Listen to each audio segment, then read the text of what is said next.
요즘 같은 장마철 고민거리 중 하나인 빨래.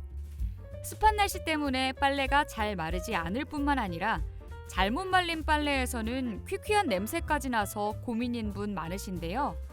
냄새의 원인은 바로 세균입니다. 축축한 빨래가 실온에서 제대로 마르지 않으면서 세균이 증식하게 되고 그로 인해 냄새가 나게 되는 건데요. 그렇다면 고온다습한 여름, 냄새 걱정 없이 빨래하는 법을 함께 알아볼까요? 하나, 세탁조 청소하기. 빨래 냄새의 원인을 단순히 빨래에서 찾으실 수 있는데요. 세탁기 내부에 쌓인 세제 찌꺼기와 잔여물, 각종 세균도 악취를 유발하는 원인 중 하나입니다. 이를 예방하기 위해서는 한 달에 한두 번씩은 세탁기 내부 청소를 해주는 것이 좋은데요. 우선 세탁조 안에 미지근한 물을 받은 뒤 과탄산소다를 넣고 돌려줍니다. 가루가 충분히 풀어졌다면 1시간 정도 세탁을 정지한 후 때를 불려줍니다. 이를 2, 3회 반복하면 세탁조 안에 있던 곰팡이와 이물질을 제거할 수 있습니다. 드럼 세탁기를 사용하신다면 과탄산소다를 넣은 다음 표준 코스로 놓고 돌린 후 3회 정도 헹궈주세요. 마무리는 세제 투입구를 깨끗하게 닦아주시면 세탁조 청소 끝! 2. 뜨거운 물에 소독하기. 빨랫감 자체에서 나는 냄새를 잡는 가장 좋은 방법은 뜨거운 물에서 삶아서 소독하는 방법입니다. 뜨거운 물에 삶는 것도 좋지만 번거롭기도 하고 옷감 손상 때문에 자주 할 수도 없는데요. 세균은 30에서 48도 사이에서 번식하기 때문에 이보다 10에서 20도 높은 온도인 70에서 80도 사이로 고온 담근만 해도 살균 효과가 있다고 합니다. 물 4리터를 기준으로 베이킹소다 200g을 넣고 풀어줍니다. 옷을 넣고 5에서 10분 정도 불려줍니다. 그 후 세탁기를 돌리거나 손세탁해주시면 됩니다. 셋, 헹굼 단계에서 식초나 구연산 넣어주기. 사람의 땀은 피부에 무해한 약산성 성분이지만 많은 양의 땀을 방치하면 알칼리성으로 변한다고 하는데요. 땀과 피지에 의한 알칼리성 세균은 식초와 구연산으로 잡아줄 수 있습니다. 세탁기 헹굼 단계에서 식초나 구연산을 2큰술 또는 3큰술 넣어주면 되는데요. 이때 염소계 표백제와 섞이면 유해한 염소가스가 발생할 수 있으니 주의하셔야 됩니다. 식초의 시큼한 냄새가 빨래에 뱄까 걱정이시라고요? 걱정 마세요. 식초의 시큼한 냄새는 빨래가 마르면서 자연적으로 날아갑니다. 넷, 세탁 후 빨래는 바로 말리기. 세탁이 끝난 세탁기 내부는 습도가 상승해서 세균이 자라기 좋은 환경을 만드는데요. 그렇기 때문에 세탁이 끝난 빨래는 최대한 빨리 꺼내서 건조해주는 게 좋습니다. 또한 비 오는 날은 습한 베란다보다는 거실에서 건조하는 것을 추천합니다. 제습기나 선풍기, 에어컨, 보일러 등을 함께 가동해 빨래를 말리는 게 더 좋습니다. 또 옷사이 간격을 넓게 두고 건조대 아래 신문지를 깔아두면 신문지가 습기를 빨아들여 더욱더 효과적입니다. 고온다습한 여름! 냄새도 잡고 세균도 잡는 빨래 노하우로 뽀송뽀송하고 산뜻하게 빨래하세요.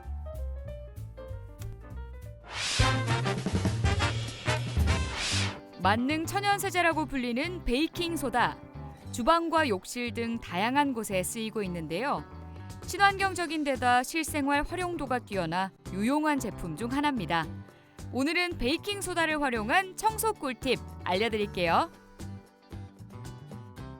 화장실 청소 중 가장 큰 골칫거리인 변기 청소. 변기를 매일 닦아도 깨끗이 유지하기가 쉽지 않은데요. 이럴 때 집에서 쉽게 구할 수 있는 베이킹소다와 치약으로 효과 만점 변기 세정제를 만들 수 있습니다. 우선 치약과 베이킹소다를 1대2 비율로 반죽하듯 섞어주세요. 치약과 베이킹소다가 잘 뭉쳐졌으면 다시백이나 낡은 스타킹 안에 넣어줍니다. 그 후 다시백을 고정해줄 끈을 달아준 후 변기 물탱크에 고정해주세요. 이제 물 내릴 때마다 세정제가 천천히 녹아내리면서 세정 효과를 볼 수 있습니다. 욕실을 청소할 때도 락스 대신 베이킹 소다를 사용해 보세요. 욕실을 물로 적신 후 베이킹 소다를 뿌려주고 수세미로 닦아주기만 하면 화장실 냄새도 잡고 깨끗하게 청소도 하실 수 있습니다. 요리하다 생긴 기름때는 말끔하게 지워내기가 힘든데요.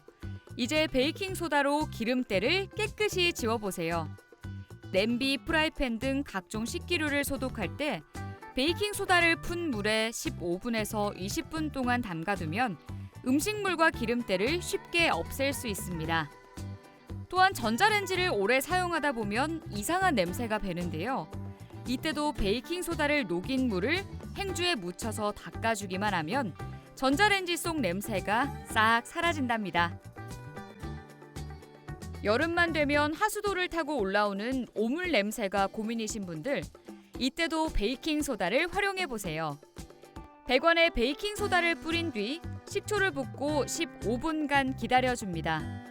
이후 온수로 헹궈주면 배관 냄새도 잡고 막힌 배수구도 뚫을 수 있습니다. 또한 쓰레기통이나 신발장, 냉장고 등에서 냄새가 날 때도 베이킹 소다를 뿌려놓기만 해도 탈취 효과가 있습니다. 세탁할 때 세제에 베이킹 소다를 약간만 섞어주면 표백 효과는 물론 냄새 제거 효과까지 볼 수 있는데요. 그뿐만 아니라 옷 속에 쌓인 매연과 미세먼지, 옷 속 화학 성분까지 제거할 수 있습니다.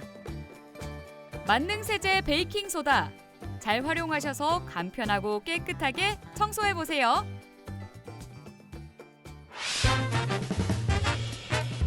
일상생활 속 다양한 용도로 사용 가능한 구연산, 베이킹소다 못지않은 활용도로 천연 마법의 가루라 불리는데요. 구연산은 레몬류의 과일에서 얻은 무색무취 pH 2 정도의 산성 물질입니다. 오늘은 구연산 활용법 알려드릴게요. 구연산은 가루를 흡입하면 위험할 수 있어 물과 섞어서 구연산수로 만들면 더 편하게 사용할 수 있는데요. 물 200ml에 구연산을 한 스푼 풀어 잘 녹여준 뒤 분무기에 담아 사용하면 됩니다. 이때 무색무취의 구연산수를 물과 착각하지 않게 주의하셔야 하고, 구연산수에 무언가 떠다니거나 이상한 냄새가 나면 쓰지 말고 새로 만들어 사용하는 게 좋습니다. 또 구연산은 염소계 표백제와 함께 사용할 경우 염소성 독성 가스가 나와 위험할 수 있기 때문에 같이 사용하면 안 됩니다. 먹어도 될 정도로 안전한 구연산도 기본적으로는 산이 높기 때문에 피부가 예민하신 분들은 접촉 시 피부가 붉어지거나 따가울 수 있어서 꼭 고무장갑을 끼고 사용하시기 바랍니다. 항상 물을 사용하는 부엌과 화장실에는 관리를 조금만 소홀히 해도 물때가 끼기 쉬운데요. 수돗물과 각종 세정제에 포함된 알칼리 성분이 남아 물때가 남게 됩니다. 구연산수는 산성이기 때문에 알칼리 성분 얼룩을 쉽게 지울 수 있는데요. 미리 만들어둔 구연산수를 싱크대나 욕실 수전 등 물때가 낀 곳에 뿌려준 뒤 마른 행주로 닦아주면 쉽게 물때를 제거할 수 있습니다. 또한 매일 사용하는 전기포트나 텀블러에 낀 물때 제거에도 유용한데요. 구연산 한 스푼과 물을 넣고 끓인 후 씻어내면 쉽게 물때를 제거할 수 있습니다. 이렇게 전기포트를 세척한 구연산수를 텀블러에 부어 30분 정도 둔 뒤 씻어내면 텀블러의 물때도 제거할 수 있습니다. 또한 스테인리스 냄비나 식기류에 생긴 무지갯빛 얼룩도 구연산을 푼 물에 담가둔 뒤 헹궈주면 얼룩을 지울 수 있을 뿐만 아니라 소독 효과도 볼 수 있습니다. 옷을 빨 때 좋은 향기와 부드러운 섬유질을 위해 넣은 섬유 유연제에는 각종 화학물질과 미세 플라스틱 등이 포함되어 있는 경우가 많은데요. 옷은 피부에 직접 닿다 보니 더 신경 쓰일 수밖에 없습니다. 이때 100% 천연 제품인 구연산이 섬유 유연제 역할을 대신할 수 있는데요. 식초를 대신 사용하는 분들이 있지만 식초는 특유의 냄새가 있어서 무색무취인 구연산을 활용하시면 좀 더 효과적으로 사용할 수 있습니다. 구연산을 바로 물에 풀어줄 경우 구연산 알갱이가 빨래에 남아있을 수 있기 때문에 구연산을 물에 잘 녹여서 구연산수로 만들어준 뒤 마지막 헹굼 과정에서 섬유 유연제 대신 넣어주면 됩니다. 구연산을 활용하면 세탁 시 남아있는 알칼리성 오염을 제거해주고 세탁 후 남은 세제 배출에도 도움을 줍니다. 구연산은 생활용품 소독용으로도 사용하기 좋은데요. 아기 장난감에 구연산수를 뿌려준 후 닦아내면 안전하게 정균 효과를 볼 수 있습니다. 또 쉽게 오염되는 주방 행주도 따뜻한 물에 구연산을 풀어 반나절 정도 담가둔 후 헹궈주면 행주 속 잔여 세제와 세균을 없앨 수 있습니다. 또 음식물이 끼어 세균이 번식하기 쉬운 도마도 구연산수를 뿌려 방치해둔 다음 물로 씻어내면 도마 소독 효과를 볼 수 있습니다. 구연산은 악취 제거에도 효과적인데요. 냄새가 나는 하수구 쪽이나 변기에 뿌려주면 살균도 되고 탈취도 해줘서 일석이조의 효과를 볼 수 있습니다. 또 냄새나는 신발 악취 제거에도 도움이 되는데요. 냄새나는 신발에 구연산수를 뿌려준 뒤 신문지를 넣어 햇볕에 잘 말려주면 신발 냄새 제거에 좋습니다. 마지막으로 구연산을 베이킹소다와 과탄산소다와 섞어 사용하시는 분들도 계실 텐데요. 염기성 세제의 알칼리 성분과 구연산의 산성 성분이 만나면 중화 작용을 일으켜 효과가 떨어지기 때문에 따로 사용하시는 게 좋습니다. 천연 소독 세정제 구연산, 베이킹소다와 구분하셔서 잘 활용해 보세요.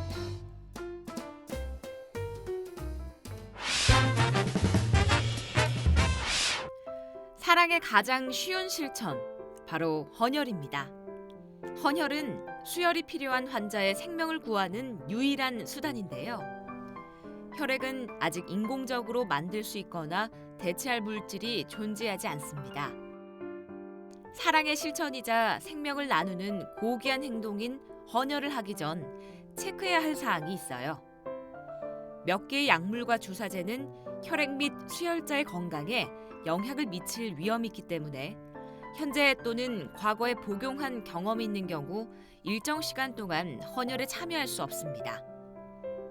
헌혈 전 약물과 주사제의 종류를 꼭 체크한 후 헌혈하러 가세요. 헌혈을 했다면 헌혈 후 생길 수 있는 증상들이 있는데요. 사람에 따라서 조금씩 다르게 나타난답니다. 혈관 미주 신경 반응,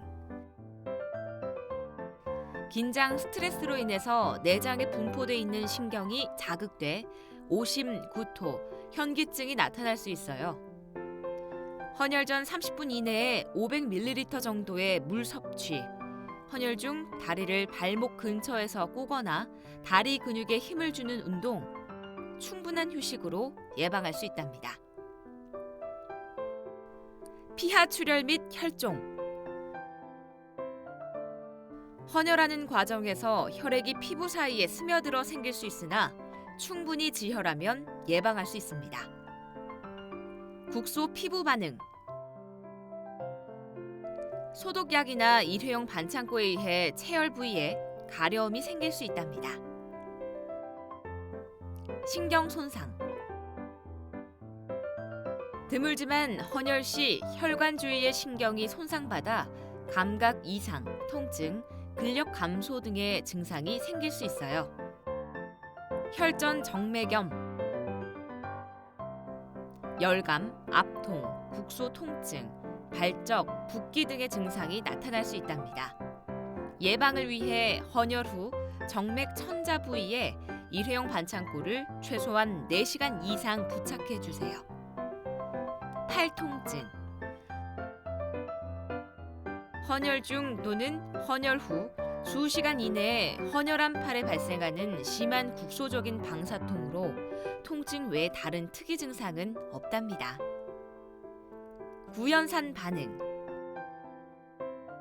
성분 헌혈 시 항응고제가 헌혈자에게 주입돼 재채기, 입술 떨림, 오심, 구토, 목 뒷부분의 추운 느낌 등의 증상이 발생할 수 있으나 우유 등 칼슘이 함유된 식품을 섭취하면 예방할 수 있습니다. 헌혈에 대한 지식들을 알고 건강한 사랑 나눔, 헌혈을 실천하시기 바랍니다. 우리의 병을 치료해주는 각종 의약품.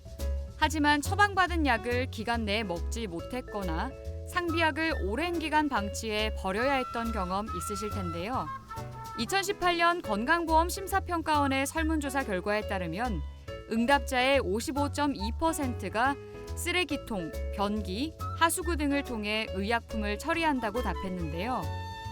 약을 일반 쓰레기에 버리게 되면 수질과 토양 오염의 위험이 있고 그뿐만 아니라 약의 항생제 성분으로 동식물 유전자 변이 혹은 변종 바이러스를 일으키는 등 생태계 교란의 원인이 된다고 합니다. 그렇다면 앞으로 먹다 남은 약 어떻게 버려야 할까요?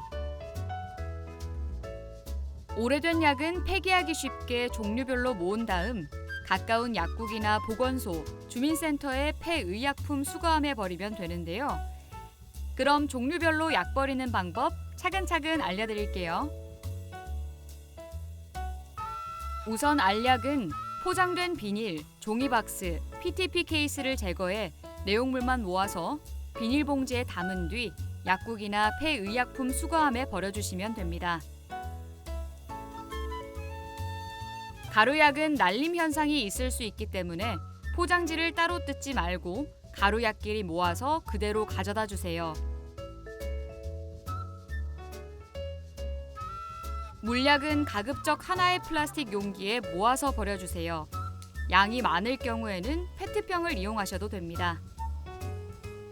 스프레이형이나 연고, 안약 등의 특수 용기에 담긴 의약품은 따로 모아서 폐의약품 수거함에 넣어주시면 됩니다. 단 링거제나 주사기, 그리고 한약 원자재는 수거 대상이 아니라고 하니 참고하시는 게 좋겠네요. 유기견에 진한 폐의약품은 분리수거를 확실하게 하셔가지고 가까운 약국으로 가져오시면 되겠습니다. 이렇게 약을 잘 버리는 것도 중요하지만 의약품을 잘 관리하는 것도 중요한데요. 처방받은 약은 그때그때 복용하고 필요 이상으로 구매해 불필요한 낭비를 막는 것이 좋습니다. 또한 유통기한과 개봉 날짜를 메모해 정리해두면 의약품 관리에 도움이 되겠죠. 환경과 우리의 미래를 위한 작은 습관, 폐의약품 올바르게 버리기 실천해주세요.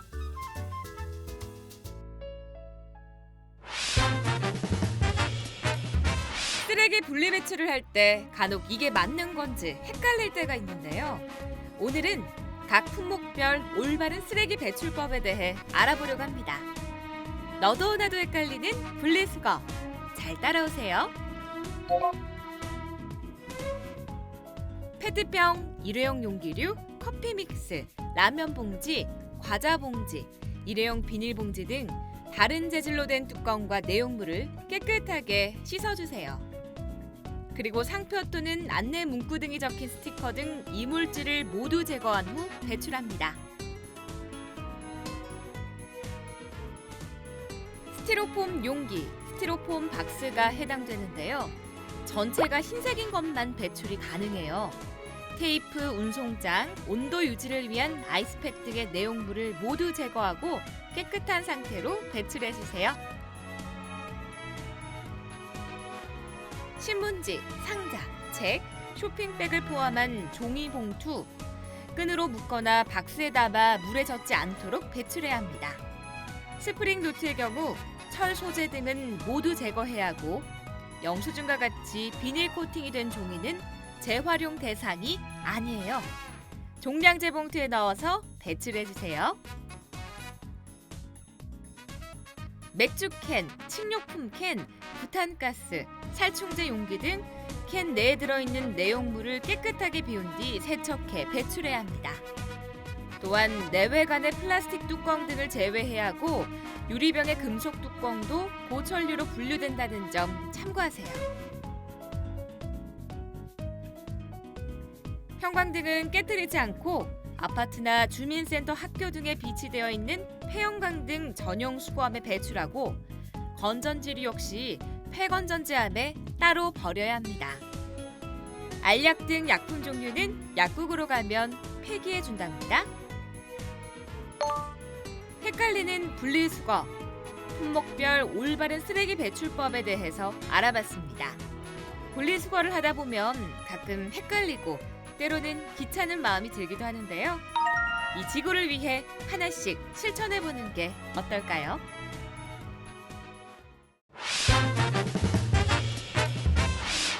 쓰레기 처리 시설 부족으로 전국에 쓰레기 산이 생기고 있습니다. 또한 재활용 시장은 꽉 막혀서 재생원료 가격이 폭락하고 재생원료를 만들어도 잘 팔리지 않는다고 하는데요. 하지만 우리나라에서는 오히려 연간 2만 2천여 톤의 고품질 플라스틱 쓰레기를 수입해서 사용한다고 합니다. 환경부에 따르면 국내 페트병을 연간 약 24만 톤 재활용한다고 하는데요. 하지만 이중 고품질 재활용 비율은 10%뿐이라 오히려 고품질 플라스틱 쓰레기를 수입해서 사용하고 있습니다. 고품질 재활용을 위해서는 깨끗한 투명 페트병이 필요한데요. 우리나라에서는 그동안 유색, 무색 구분 없이 페트병을 배출했고 그로 인해 투명 페트병만 따로 선별하는 데 어려움을 겪었습니다. 이를 해결하기 위해 정부는 기업들에게는 무색 페트병 제조법을 제정했고 2020년 12월 25일부터는 국민들이 이를 올바르게 분리 배출할 수 있도록 투명 페트병 분리 배출제를 시행했는데요. 전국 공동주택에서 시작된 투명 페트병 분리 배출이란 페트병 자체에 색이 없고 투명한 생수병, 음료수병 등을 다른 플라스틱 쓰레기와 분리해 전용 수거함에 따로 배출하는 것입니다. 그 밖에 일회용 플라스틱 컵, 이물질이 닦이지 않는 지저분한 병, 과일 트레이, 계란판 등은 다른 플라스틱이 섞여 재생원료의 품질을 저하할 수 있기 때문에 일반 플라스틱류로 배출해 주셔야 합니다. 우선 페트병 안에 있는 내용물을 비우고 물로 헹궈준 뒤 페트병에 붙어있는 라벨지를 제거하고 페트병을 압착한 후 뚜껑을 닫아 투명 페트병을 전용 수거함이나 비닐을 모아 따로 배출하면 됩니다. 이때 플라스틱 고리와 뚜껑은 재활용 과정에서 쉽게 분리되기 때문에 굳이 분리하지 않아도 괜찮다고 합니다. 우리가 투명 페트병을 잘 분리 배출한다면 연 2.9만에서 10만 톤의 재활용 원료가 국내에서 확보가 가능해진다고 하는데요. 이렇게 분리 배출된 투명 페트병은 고품질 플라스틱 원료로 재탄생해 의류, 가방, 신발 등으로 재탄생한다고 합니다. 최근 에코 패션을 추구하는 브랜드들이 증가하면서 페트병을 폴리에스터 섬유로 만들어 플라스틱 줄이기와 탄소 배출 감소에 앞장서고 있다고 하는데요. 대표적인 예로 겨울에 많이 입는 양털 뽀글이 외투도 폴리에스터 소재로 재활용된 플라스틱으로 만들어진다고 합니다. 뿐만 아니라 자동차와 가전부품 원재료, 전기, 전자부품까지 다양한 소재로 재탄생할 수 있습니다. 플라스틱을 완전히 사용하지 않기는 어려운데요. 그렇다면 최소한으로 사용하고 잘 재활용해서 효율적으로 사용하는 것이 좋겠죠? 올바른 분리 배출로 자원 재활용 함께 해주세요.